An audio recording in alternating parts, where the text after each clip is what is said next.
Hildy is a bawdy, chain-smoking, 70-something former journalist who lives on the Upper West Side in an apartment that has a portal back to 1973. Time travel has rules, though, and Hildy breaks them by traveling back with healthcare aide Trista. Now both women will have to come to terms with their pasts before they lose their chance at having a future. From Ahoy Comics comes Alisa Whitney's Guilt. That's Gilt, a comic book that's Sex and the City meets the Golden Girls by way of the Twilight Zone. Call your local comic book store and ask them to order your copy of Guilt today.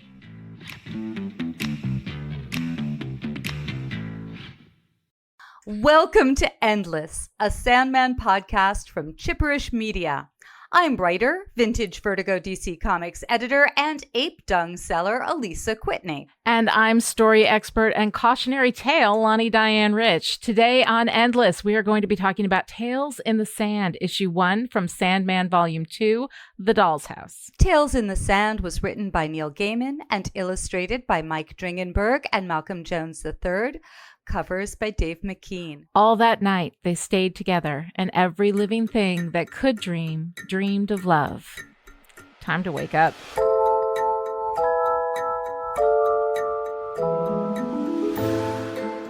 All right, Alisa, here we are. We are talking about the first episode, this prologue, right, to The Doll's House.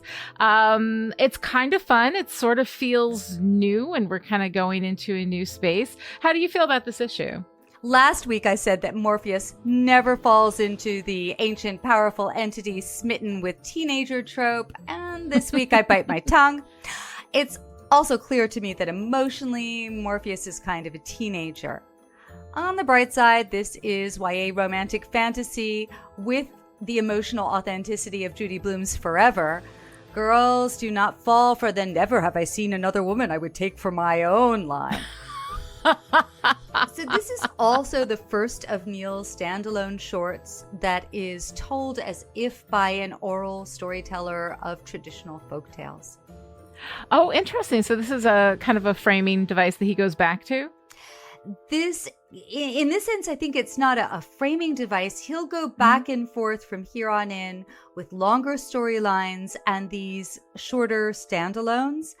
And later on, right now we still have Mike Dringenberg and Malcolm Jones III as sort of the regular interior art team. That's going to change. And because there are these standalone issues, it turns what might have been considered a flaw back in the day to not have a regular series artist into a feature, that you would have all these amazing artists who might not have been able to do longer storylines because of other commitments or because they were wonderful but not as fast as you need to be for a monthly book. And they would be able to come on and like, you know, P. Craig Russell and Charles Vess and other amazing artists would come and do these shorter stories. Oh, awesome. I love that. Okay, so I'm going to be completely blunt. Like, this story just made me mad. And I think that it made me mad in ways that, like, probably I'm supposed to be mad. I think that it's deliberate because of the ways in which it represents not a story. I mean, I was already upset back when he left her. Like, what did she do that was so bad? And when we got to this, I was waiting for her to do something terrible. She is not the terrible one here.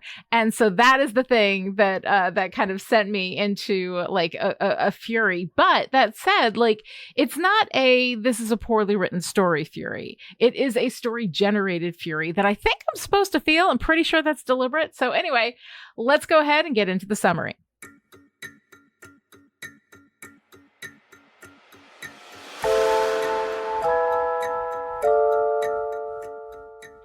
In Tales in the Sand, we open with two men walking through the desert. One is old, the other young, and recently circumcised, about to become a man. They settle in the desert, and the old man sends the young one off to fetch something, telling him he'll know what it is when he sees it. The young man returns with a piece of blue glass shaped like a heart, and the old man tells his story, which is only told once by each old man, and only heard once by each young one. In the story, the blue glass comes from a great city that used to sit on that land, ruled by the beautiful Queen Nada. She would not take a husband because what man could be her equal? Then, one night, she sees a man outside her window and falls in love. He disappears, but she won't stop looking until finally she's able to travel to the land of dreams. She realizes he is Kaikul, Lord of Dreams and Endless, and they can never be together or disaster will ensue. She tries to leave, maiming herself so he won't want her, but he still pursues her until finally she gives in to him. They spend the night together, but the next day the sun rises, realizes what they are up to, and destroys the city of glass, leaving behind all the blue hearts. Nada, devastated by what happened and afraid of what other terrible things might happen if she stays with Kaikul, tries to leave him, but he won't let her. He pursues her relentlessly, and finally, she kills herself to get away from him.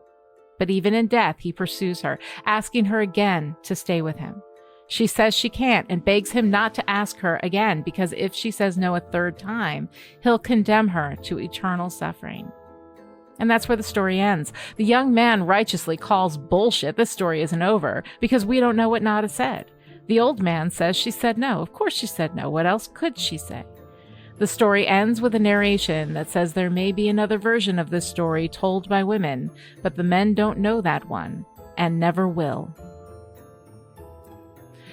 Okay, Alisa, wow.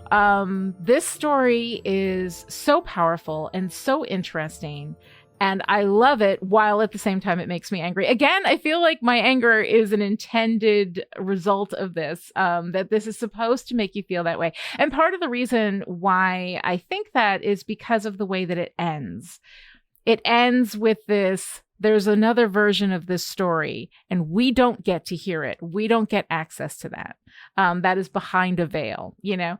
And that, of course, is the female side of that story. So I am just fascinated to hear any insights you have on this for me, because you know how this all ends, and I don't know what's coming.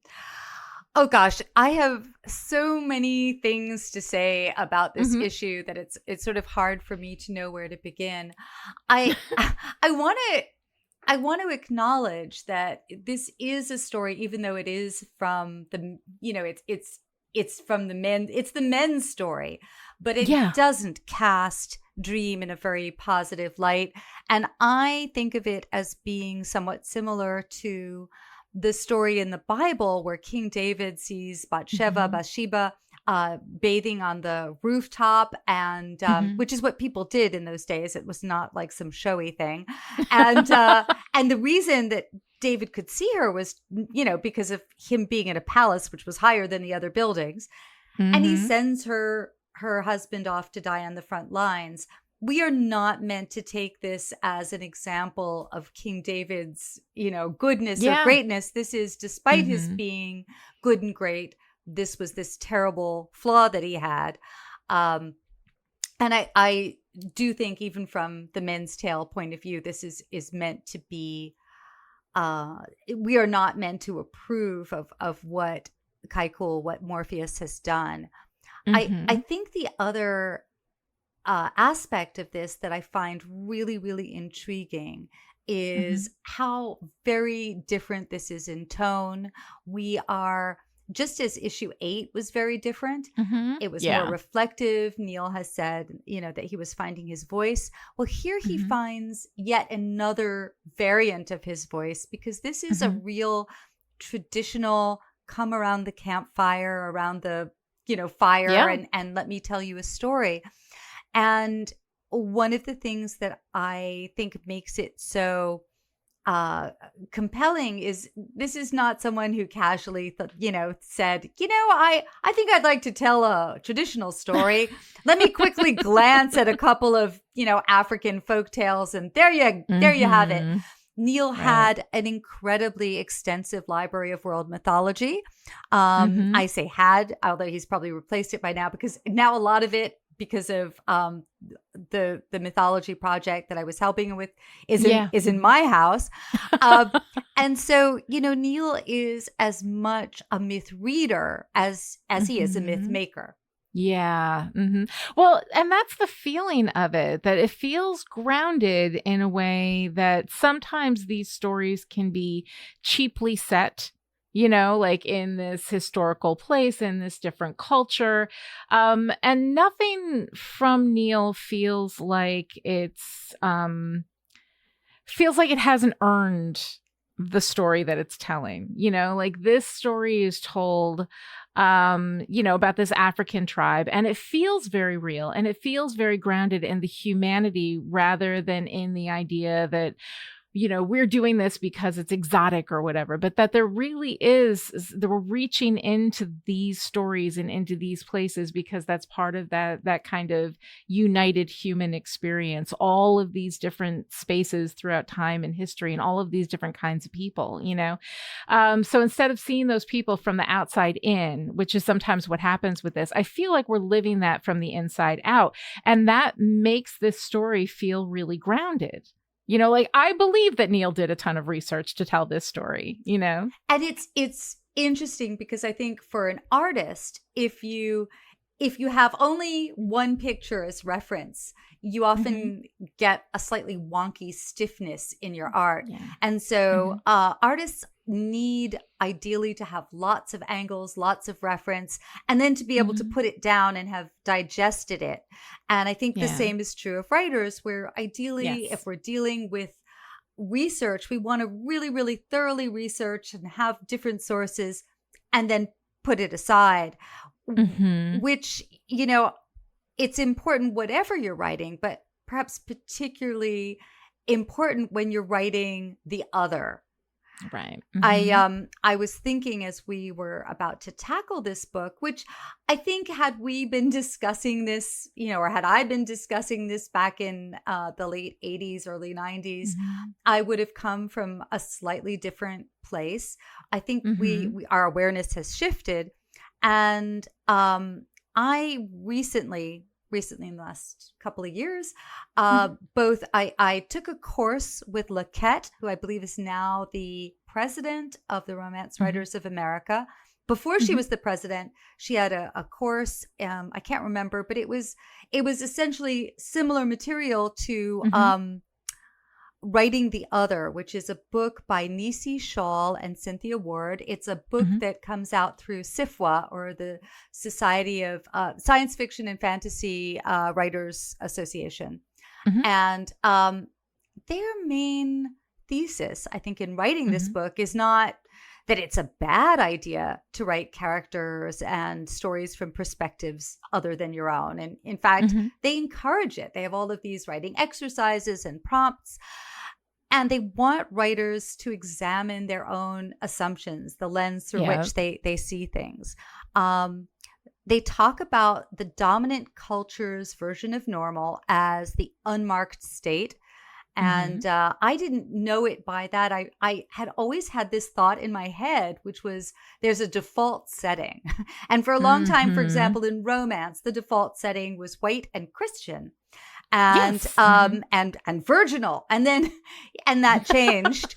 In the back of my mind, I think about how growing up, the heroes of the science fiction stories and the adventures and the mysteries I read all tended to be heterosexual, cisgender, white man in their 30s. I remember thinking as a kid, why is every book about someone in their 30s?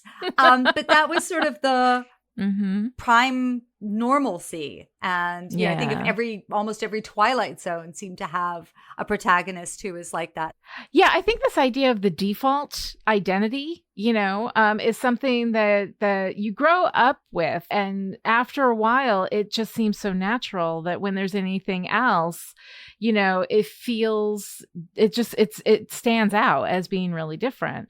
And I think that, the ability to write people from another identity, I think, is absolutely really important. We all should be able to do it. But you need to do it with an actual understanding of how people live, seeing people again from the inside out, right? You got to write them as humans first, no matter what, and then work with that. The other thing too that I think is so essential is that the people who are really writing and really super successful and that are out there doing a lot of the work tend to be, white men, followed probably by white women. We need more people writing. We need more diversity in our writers and in the people who get the publishing contracts and all of that, just to make space for everybody to come in and tell all of these stories. But because the storytelling lens in our culture has been kind of, especially up until the last, 20 years or so, has been so predominantly from one perspective, it does tend to make everything feel a little wonky, a little off, and broadening that is something that's starting to happen. I think that is really, really good, but we're still kind of working through that process and figuring out, how to make all that space, how to remember to read diversely, which is really hugely important. If as a writer, you want to write diversely, you got to start by reading diversely. There's a whole bunch of really complicated things at the heart of that. But in the end, I don't think we want everybody in their silos only talking about the stuff that, like, I only have the right to talk about middle-aged white ladies, and there can be other characters, there can be other things that you write. It's just that you have to write them again, inside out, write them as humans first and work through it that way rather than kind of defaulting to stereotypes or whatever. Absolutely. And I think where things can get particularly quicksandy, pun intended, is in fantasy. I think that, we've seen in publishing, we've seen instances where people may have thought, well, it's fantasy. And so this is fine because I'm not talking about, Indigenous Americans. I am talking about blue people with a star in their forehead as opposed to, these stripy people.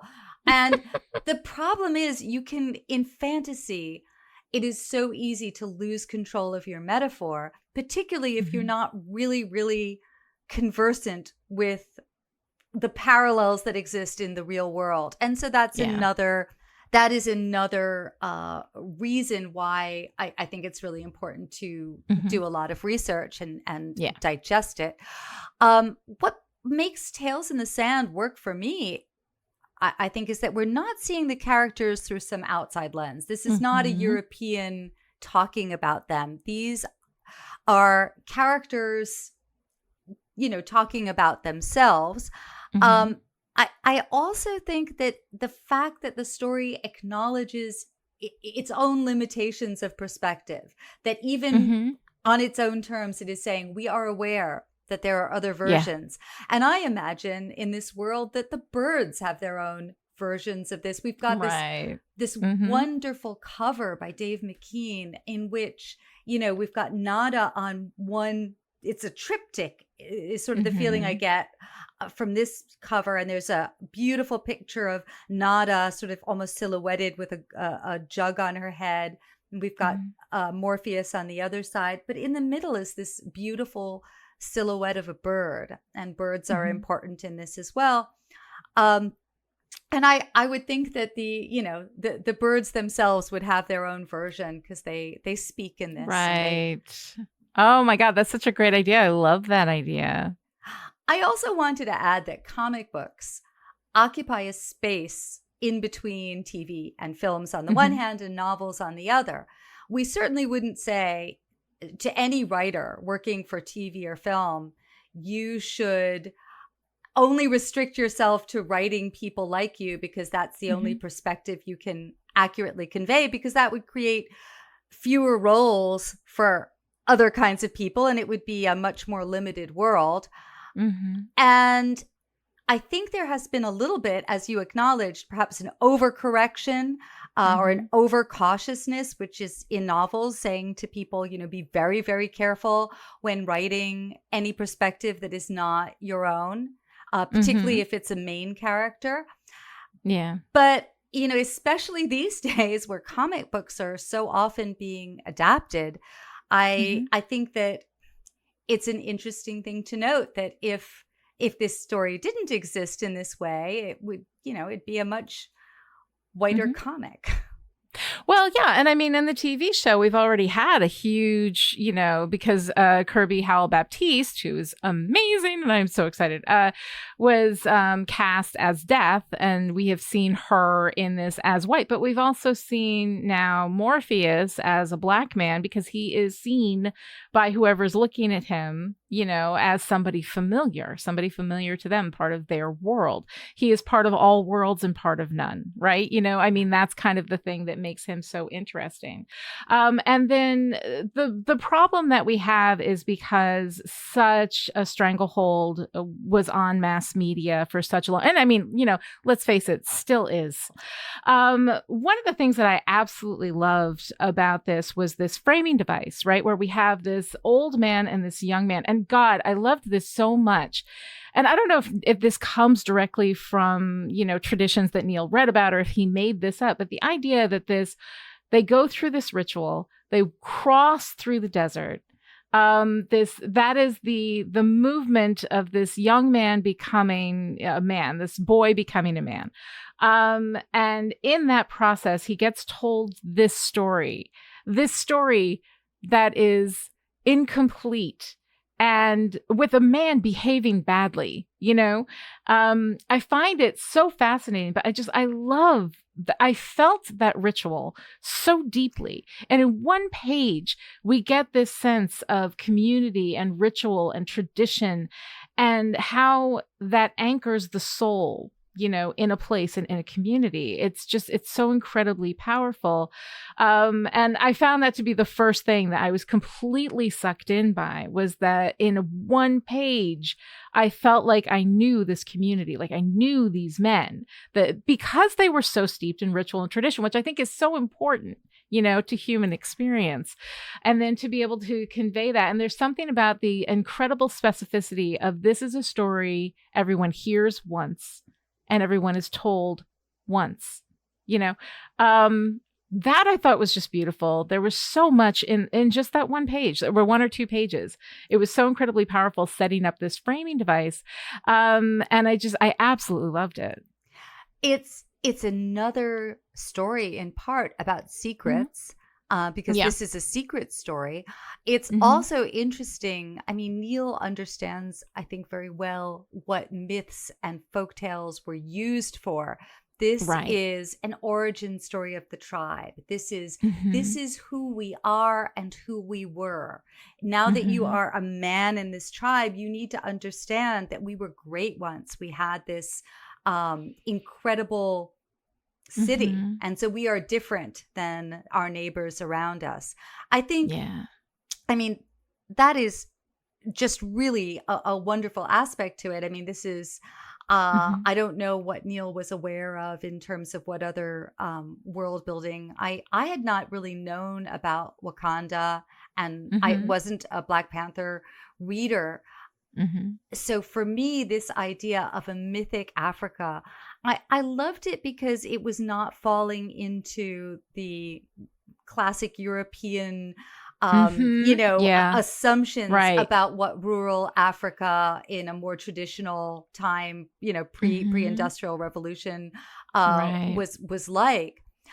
I think another thing that's interesting about this is it is another hint that Desire, the sister brother Desire, I love that so much. It's kind of a bitch, except bitch seems very gendered. So is there a gender fluid, gender non-specific?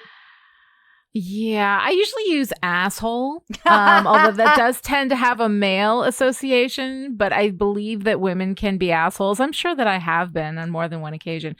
So usually that's one that I go with. Desire is kind of an asshole. I think we can see that. Yeah. I think it's so great. And speaking of assholes, I also thought that this is some amazing delivery of backstory.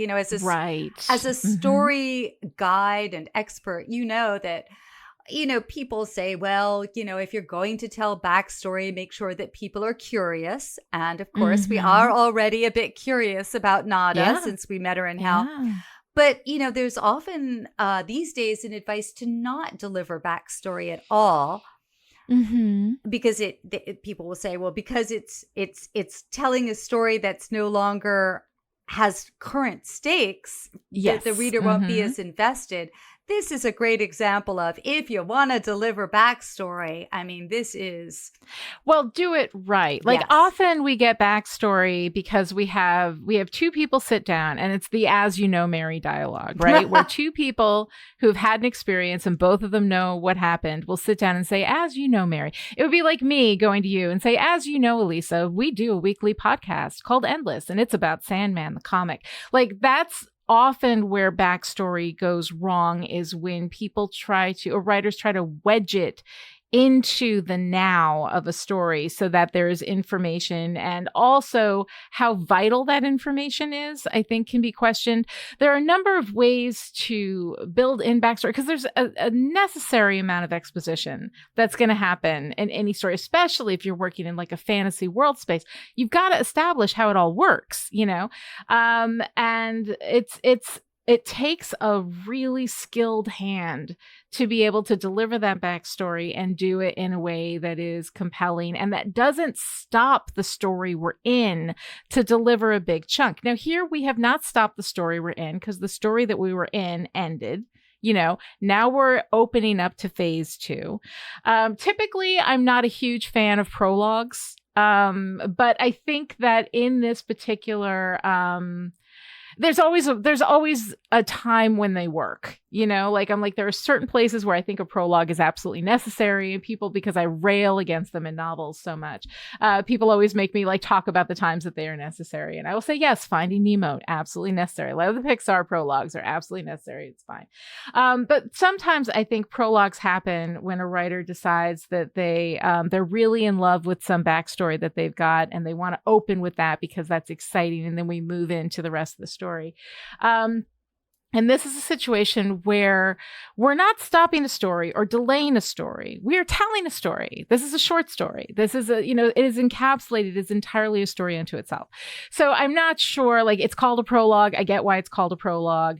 I don't really think of it as a prologue. I just think of it as another story in the universe. And because we are telling a series of stories in the universe, I think that that's legit. If it's a whole story unto itself, we're not interrupting a story in progress to tell it. I think that this also serves two purposes in terms of character development for Sandman, even though, he is very much a character and not a protagonist in this. Yes. Again.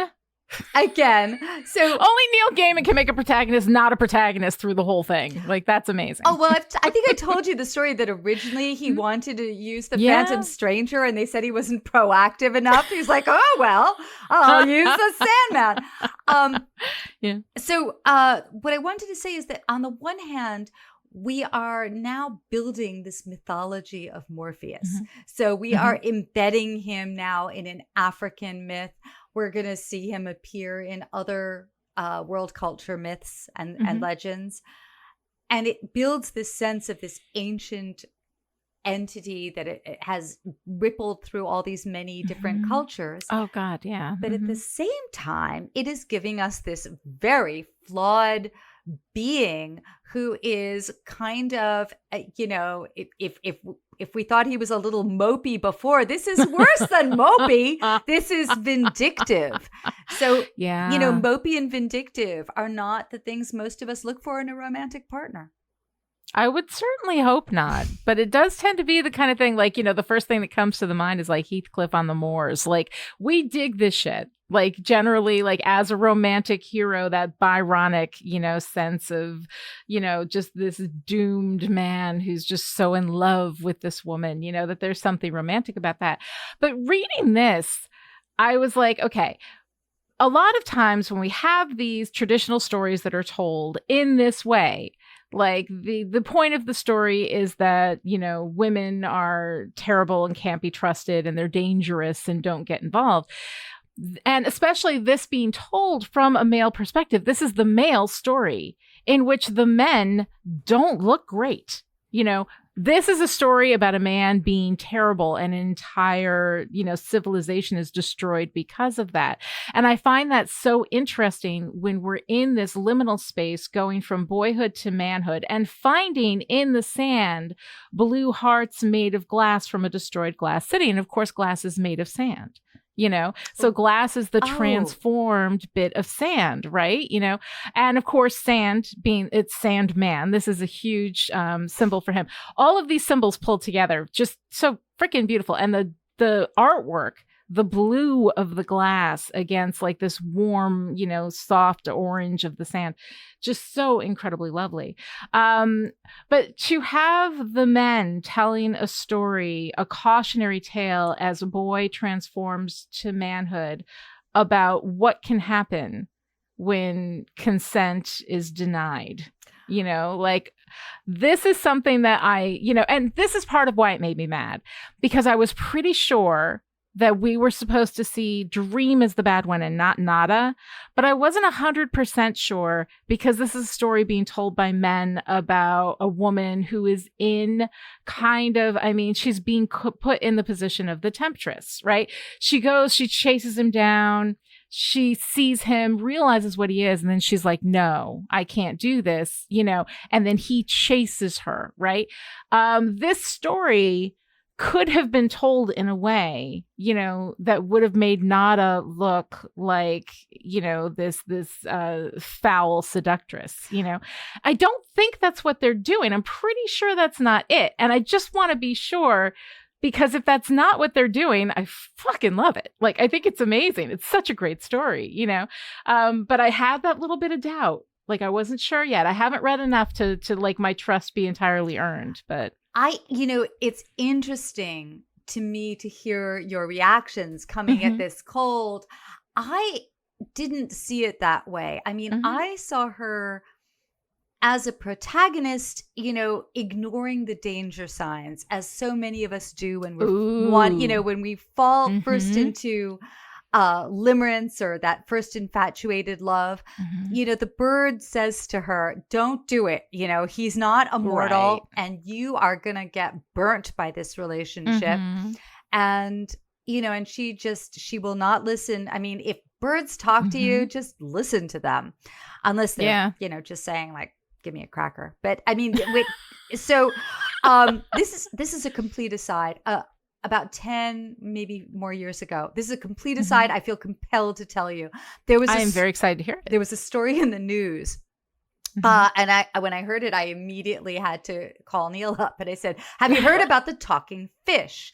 So there was this story in the news that some kosher fish seller supposedly had found a fish, a carp, I believe, that was speaking Aramaic.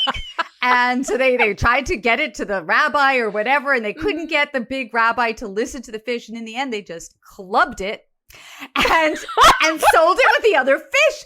And I said, Neil, have you heard this story? And Neil said, oh my God, don't they? Yeah, I can't do Neil's accent. Don't they know that's not when you take the talking fish to the king, you don't club it over the head.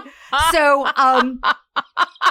so yes, when there's a talking animal, you should heed it. Yes, absolutely. So I saw her as ignoring these danger signs the way one does, which doesn't excuse what happens, but it gives a foreshadowing that this will not end well. And it's what begins to, I think, resonate with her when she realizes that this is not going to end well for her. Now, I think that one of the things which I am not sure about, but it seems to me that when Nada is dead and he's still, so she kills herself to try and get away from him. And of course that doesn't work because he's, more powerful than anything mortal, and he still wants her to be his queen. It seems to me that in that moment, had she said yes, the repercussions would have been even worse than if she had said yes when she was alive. Well, absolutely. And the thing is, like, had this story been told from the woman's perspective, I cannot wait to get the woman's story. Like, I'm hoping that this is a promise that we will get the woman's story, like the women's side of that story. But the thing that I see her, running from him and saying no over and over and over again, and don't make me say no again. Please don't make me do this. And then his insistence, his coming after her, the complete lack of respect that he has for her autonomy, that is the part of the story that just like hits me really hard. And that's okay. Like, it's not that we can't tell stories about people behaving badly, even people that we are, we're following as a protagonist through a story. People are complicated. People are broken, and watching them be broken, watching them walk through that's one of the amazing healing powers of fiction. We come to that because we want to see that. Seeing perfect people be perfect all the time is the most boring thing you can possibly do. Absolutely. I want to say that I'm going to spoil. We're not going to get the women's version of this tale. That is not the place where Neil's going to go. And I think it's interesting because in his world, he is constantly reminding you there is even more world here than what I am showing you. And that's sort of one of the things that makes this feel so vast and all encompassing. I wanted to add that I think it was on Twitter, and I saw it was the Sandman Netflix show has a Twitter thread, and somebody said, just Dream doesn't like women. And I looked at that and I thought about it, and I said, I really think that as a character, his problem is not with females. Because he's close with Death and he's close with Delirium, which we will see. Death, who feels, I think, to him as an equal and then some. She's his big sister. And Delirium, whom he feels protective toward. But I think that he is incredibly limited in terms of his ability to deal with romantic relationships. And that's a different thing. The theme of his limitations with this, of his inability to engage fully and empathically with the women whom he gets involved with, that's going to be important. It is not going to be dropped or left unexamined. Well, that's good. I mean, I'm glad. And I'm disappointed to not get that women's side of the story. But I do love, though, that the way that they ended, I first of all love that this kid who's being, transitioning into manhood is like, no, that's some bullshit. We didn't find out what Nada said. We don't know what happened in this story. And then that the old man, instead of ending the story and saying Nada said no, right? He says she must have said no. Right? What else could she have possibly said? And I find that ambiguous ending. Now that you tell me I'm not getting the other side of that, there's something about that ambiguous ending that really has this richness. It's a pull, right? You pull the reader in to kind of like figure that out. And ordinarily, like a story that doesn't end would irritate me, except that this is deliberately done, I'm dying to ask you now, if you're a woman and a writer, what do you think? What would you have Nada say there? Oh my God. I don't know. I mean, I really don't know. I mean, the fact that they say she must have said no makes me think that is not what she said. If you make me say no, and this is the thing, if you make me say no again, right, then you are going to condemn me to an eternity of suffering. And we know that she has an eternity of suffering, right? She's been there in hell for like 10,000 years now, something like that, right? And that he just saw her and said he hasn't forgiven her yet. So I cannot believe, and I could be wrong, I haven't read the rest of it. I cannot believe that the only thing that she did that gets her an eternity in hell is that she said no to him trying to prevent disaster. Like, that makes him the absolute worst. But she made him feel powerless. She made him want something from a mortal which, you know, which he couldn't have. And I think that felt more dangerous to him than John Dee, or you know, any of these other adversaries whom he could still feel compassion for. Well, I mean, if the argument is that she deserved to rot in hell for 10,000 years and probably more because she made him feel powerless, that is going to be something that needs to be worked out in the fiction, because that's not great. So seeing him work through all of that, seeing him process all of that, and become a better immortal anthropomorphized concept, you know, that could be really interesting, seeing where that goes. I am really interested in this. I'm excited to see more of that story. I am fascinated by that moment. I cannot believe that she just said no, and that's what we're missing. More happened there. I can't believe that she had to use a rock. When she went, why not a gourd? I mean, there are some plenty nice shaped gourds, which would have been a much nicer choice. I mean, it is nice that he healed her without restoring her hymen, but I am just, you know. But all of that too, I mean, that is so deeply, deeply disturbing. And there's so much in there that just feels, it's interesting. Like, I'm not, you know, I haven't been lost at all to this. Like, I'm in. I think this is really interesting and good. But there's a lot of disturbing stuff in there. And I think that, like mythology, even this one little story, there's so much going on. You know, like every time I go back to it, I think about what the birds mean, and that this bird brought her a flaming berry and was so invested in this task that it allowed the berry to burn it and make it brown. And this is why we don't eat the weaver birds, right? That to me, I feel like there's stuff there to unpack as well. And I love that she swallowed flame to get to him, you know, that she ingested something. And that's what happens, right? When you get into these dangerous relationships, is that you internalize that danger. You internalize, you know, the destructive element. And then that destructive element has to pass through your system, to extend a metaphor. You know, it's going to go through all of you. It's absorbed into you. It is now like it is inside of you. So I find that really interesting. I think that honestly, you could unpack just this one issue for such a long time, because there is so much. But the fact that the story remains unfinished and we don't know what the women's side of the story is, I love that. I'm fascinated by it, and it does pull me in, because now I want to imagine, what is the rest of that story? What is the missing part of that story for me? How do I finish that off in a way that makes this whole thing richer, you know? And I mean, that's one of the great, you know, magician's tricks as a writer, right? How do you get your reader to lean in?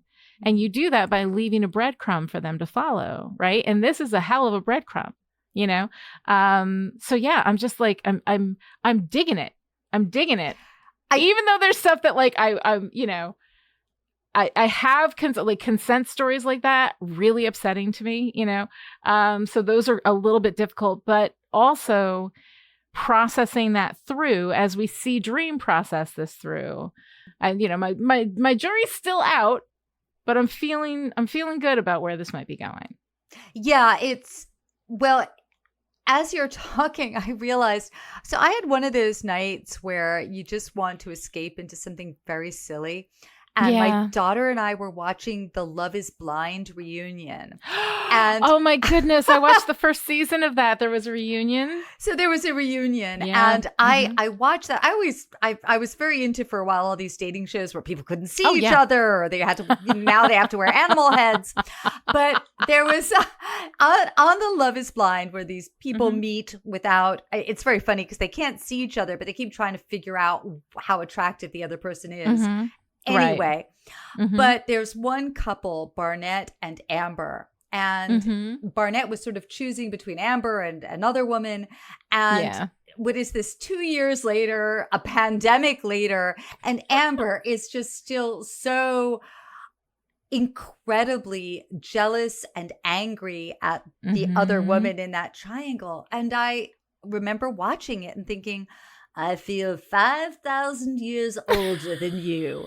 And now I'm watching, I'm reading this, and I'm thinking that the first time around, when I read this, I could relate more to those feelings of jealousy and rejection and hurt. And now older, it's not like romance gets simpler, but you get mellower about this stuff. I think at least I've gotten mellower about it. So I was actually talking to Neil, and I said, the one thing that's really changed for me reading this is I feel so much older, or Dream and Death even seems so much younger. And he said, I know. So they stay still, but we keep moving, right? Keep moving. Yeah. Well, you see that girl, Amber, she swallowed the poison berry, the flaming berry. And then it wreaks havoc on your whole system. So much flaming berry in the dating shows. So much flaming TV. berry. All right. So one of the things too is that, we do want to, this is a story that is written from, like an African perspective, right? And so let's talk a little bit about writing diversely during this time period, late 80s, early 90s, and what that process was like back then. Well, I think that again, I don't have an exact timeline, but I kind of think it went something like this. You could only have one Black character, and they were going to be a thug or a drug dealer. Then you could have only one Black character, and they were perfect. And they were absolutely impeccable and could not do anything wrong. Then there came a period where you could have that sort of Shonda Rhimes, casting where it felt as if people were being cast, irrespective of their, am I using as irrespective, right? Of didn't their, exist. As if race didn't exist. Irrespective is one of those words you never say in normal conversation, and then you say it on a podcast, and you're like, did I use that right? And why did I use it? Anyway, never mind. It's late. Supposedly. Anyway. So then at the Symposium, so then, people progressed and said, actually, it's not the same. If you are Black, or if you are Asian, you are having a different experience. You're going to bring some of that. There's, potentially code switching going on. And so then there came the acknowledgement of that kind of a perspective. And as you stated earlier, I think we moved from it being, I remember in the 90s, the romance writer Suzanne Brockman, who's a great writer of military romances, she did something, groundbreaking by insisting on having one of her series have a Black main male hero. And was it hero and heroine, or just hero? I can't remember now. Right. But either way, she had to fight for it. Now, of course, we're fighting, I think there's been a change where people said, readers, why should Black romance be shelved in a completely different area? If, white women can read werewolves, why wouldn't white women also read? And I think there was... I'm beginning to blabber, but okay, I grew up watching The Love Boat. Yes, I remember that. And I've been rewatching The Love Boat because when life gets very stressful, I need reruns. But on The Love Boat, it's, if anyone Black came on, they were obviously related to Isaac the barman, the bartender. But there was it was never considered an option for there to be an interracial relationship. The first time I saw a commercial for I don't know what it was, life insurance, underwear, Yeah. milk. And there was an interracial family. I thought, wow, we've come so far. Right. Well, the problem is still that too many white people are telling, or not even that too many white people are telling these stories. We just don't have enough. We haven't made enough space for everybody else.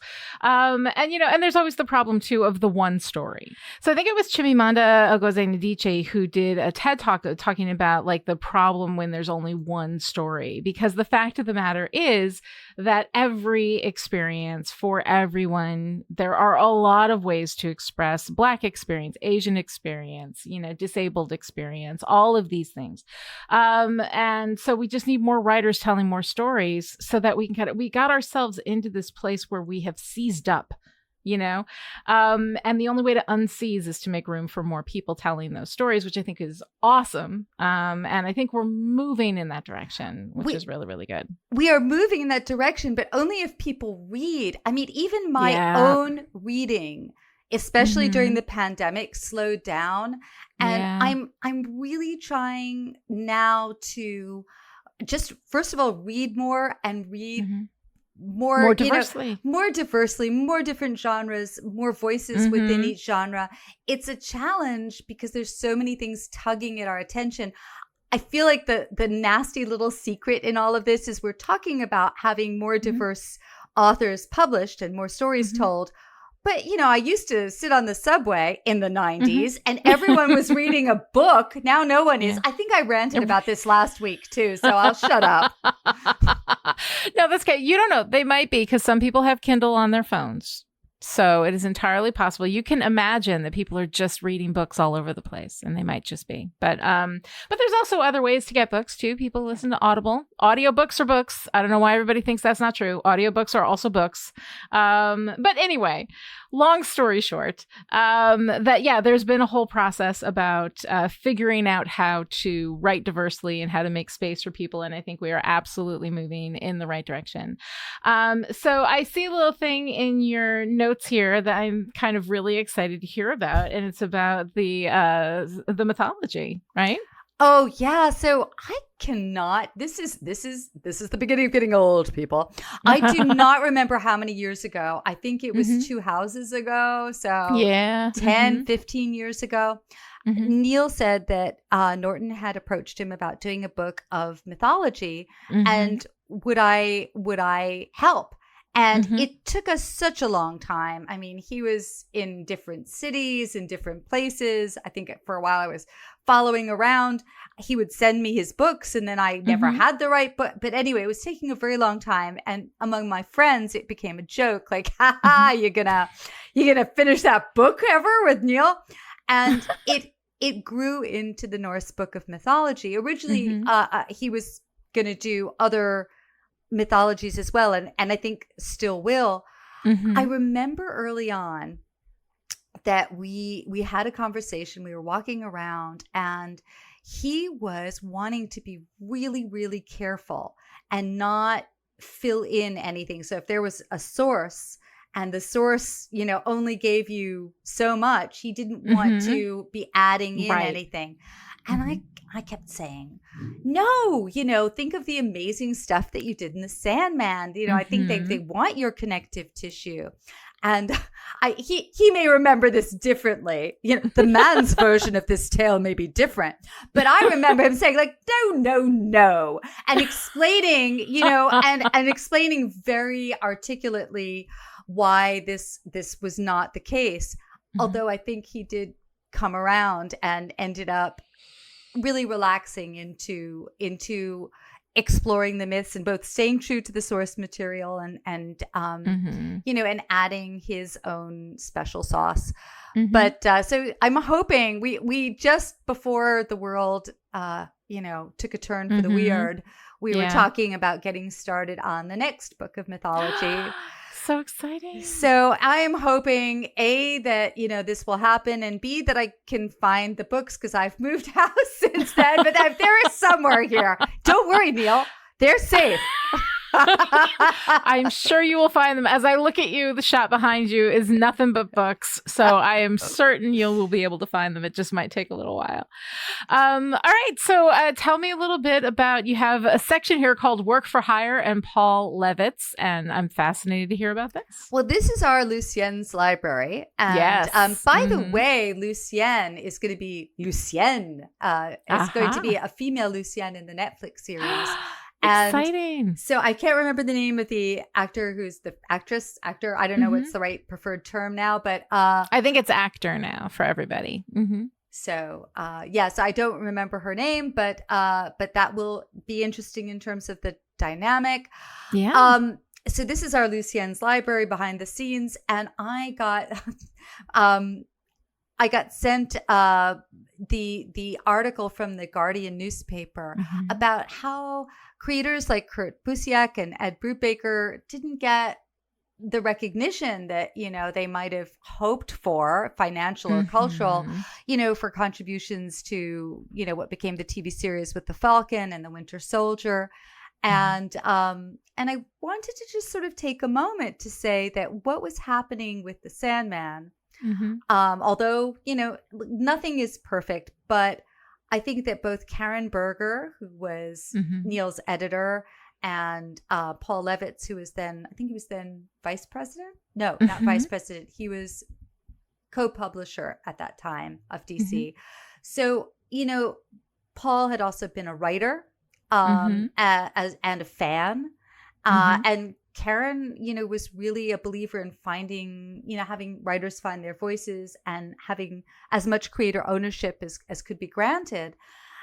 And so there was a sense with Vertigo, what became Vertigo, was that we were, not just going to do work for hire. We were going to have creator owned contracts, that these were going to be, it was going to be a different model.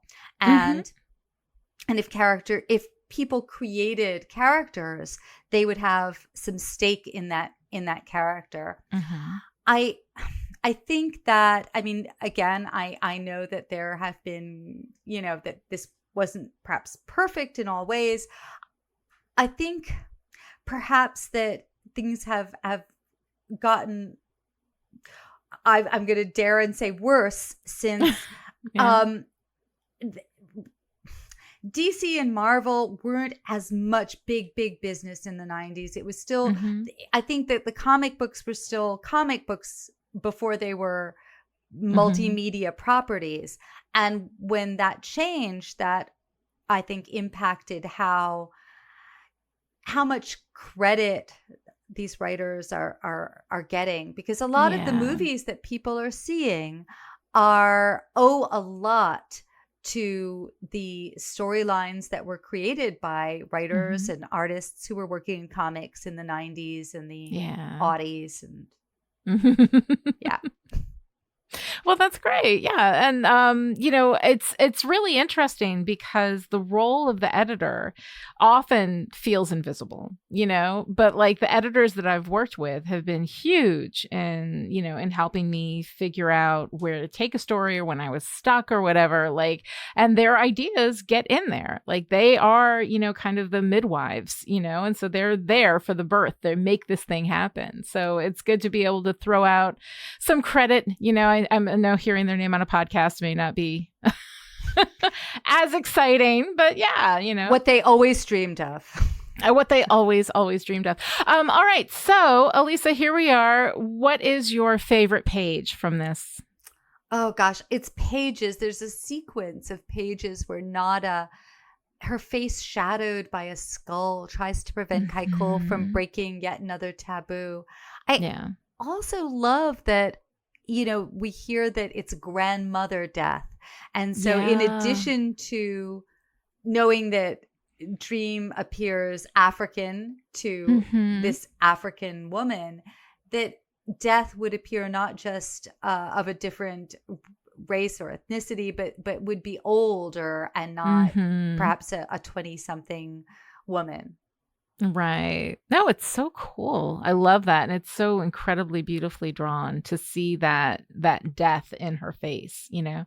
I love the page where we've just got these 3 panels, you know, and we see the blue heart in the young man's hand. It's page 224 in the Kindle version.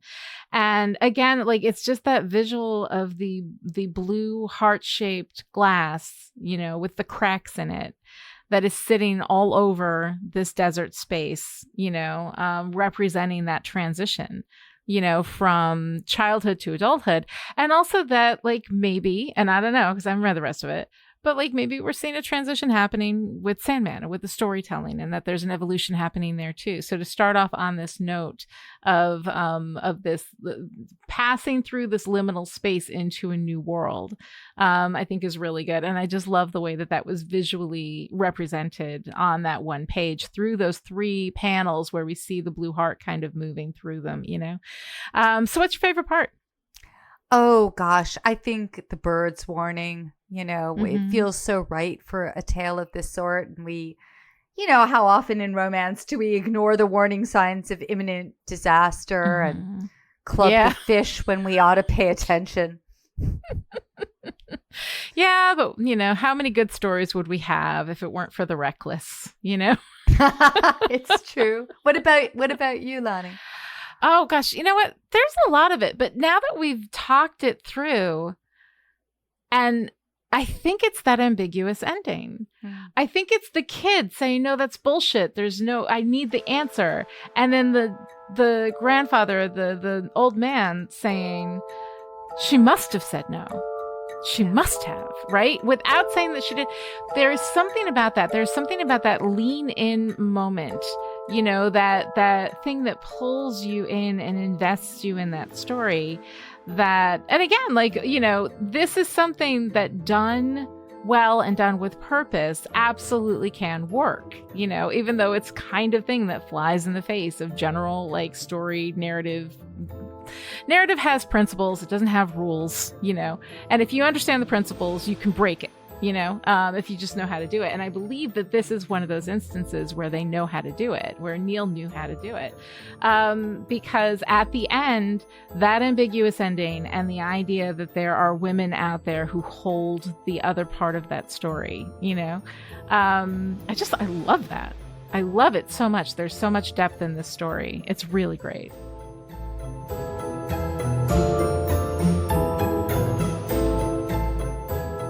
If you enjoyed this conversation and would like to join in, connect with the show on Twitter. Follow @Chipperish and use the hashtag EndlessPodcast.